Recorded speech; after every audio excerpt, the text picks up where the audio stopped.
What's going on, everybody? Today I want to talk to you about something we get asked a lot.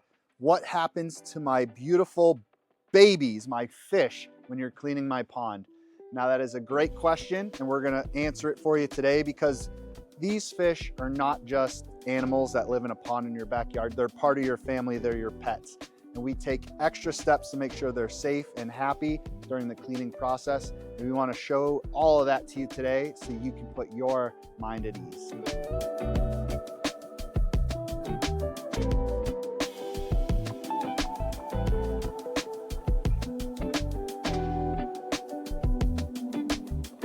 All right, so the first thing we do when we get to your backyard and we're gonna clean your pond, we set our tank up, we drop our pump down in the pond, and we start filling our tank. This is a 500-gallon tank that we fill up at least halfway with existing pond water, and then we slowly add fresh water from your garden hose.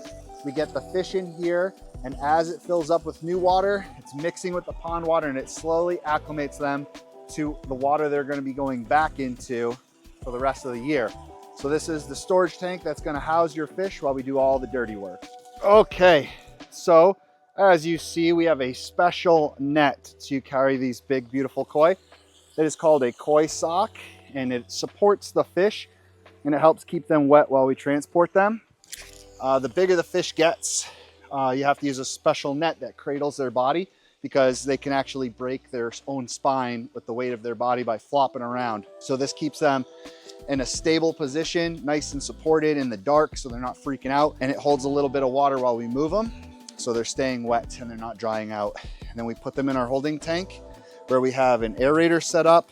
We've got the top netted in case they get a little frisky and they try to jump out. We keep them in their holding tank. Another really cool thing about these koi sock nets is they're open on both ends, so you can easily transfer the fish right outside of the net into the tank. So one of the things we like to do is add a special treatment to the holding tank. This is an aquascape treatment called Protect. It reduces fish stress, prevents parasites, infections, and accelerates healing. So we'll add this to the water to help keep them calm. It's a mixture of different things, like there's tea tree oil in here. It helps them just stay calm, and if they have any injuries, it helps those heal. So it's a little bit of a spa day for the fish while they hang out and have their house cleaned. All right, guys, now that the fish are in their holding tank and they're having their nice, relaxing spa day, Sixo and I are gonna get busy cleaning their home, making sure it is nice and clean and clear and healthy so they can have a wonderful season and the homeowner can spend all summer enjoying the fish, swimming around and living their best life. So if you enjoyed this video, you thought it was helpful or just entertaining, please like, share, subscribe, and do all that cool stuff. But until next time, I got a lot of work cut out for me, so I'm gonna get to it.